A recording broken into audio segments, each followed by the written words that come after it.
Hello नमस्कार मित्रांनो, सर्वांचं शेतकरी बिझनेस सोसायटी मीडियामध्ये स्वागत आहे. मी योगेश कदम. आजची परिस्थिती पाहता आता खरीप हंगाम जवळ आली, पाऊस पण पडतोय. काही ठिकाणी 15 जूनपर्यंत लोकांच्या पेरण्या सुरू होत्या. सर्वात मोठी अडचण मार्केटमध्ये आहे, शेतकऱ्यांना पण आहे आणि दुकानदारांना पण आहे, रासायनिक खते.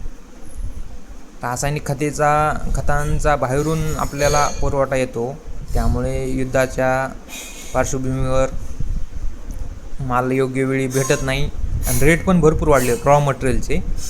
त्यामुळे रासायनिक खतांच्या रेटमध्ये इतका भरमसाठ वाढ झाली आणि ते टाईमला भेटत नाहीत एकतर.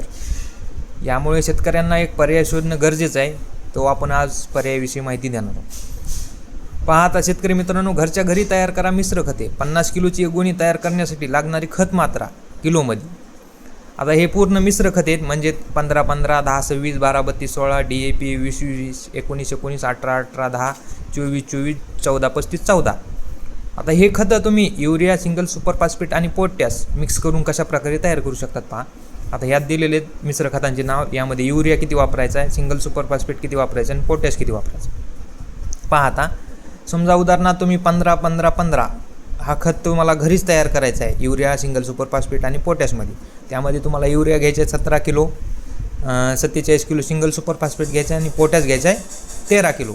त्यानंतर 10-26-26 तयार करण्यासाठी तुम्हाला घ्यायचं आहे 11 kilo urea, 82 kilo single super phosphate, 22 kilo potash. त्यानंतर 12-32-16 यासाठी तुम्हाला युरिया घ्यायचं आहे 13 किलो, 100 किलो घ्यायचं आहे सिंगल सुपर फॉस्फेट आणि 14 किलो घ्यायचं आहे पोटॅश. त्यानंतर DAP 18-46-00, त्यामध्ये युरिया घ्यायचा आहे 20 किलो, 144 किलो घ्यायचं सिंगल सुपर फॉस्फेट आणि पोटॅश घ्यायचा आहे. यामध्ये पोटॅश नाही म्हणून पोटॅश नाही घ्यायचा.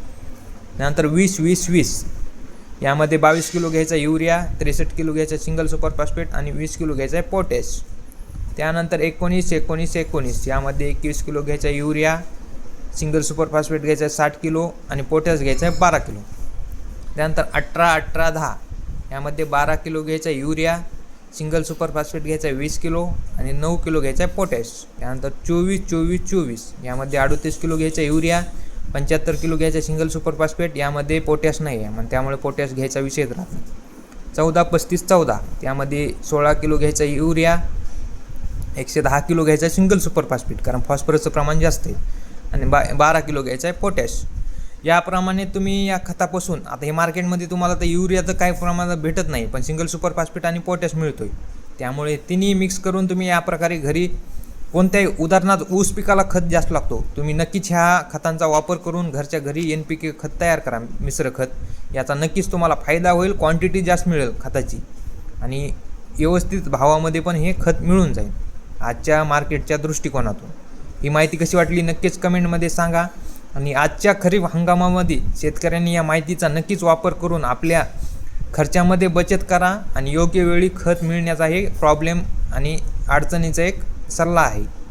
माहिती कशी वाटली तरी पण कमेंटमध्ये सांगा आणि आपल्या शेतकरी बिझनेस फेसबुक पेजला लाईक, शेअर, फॉलो करायला नक्की विसरू नका. धन्यवाद.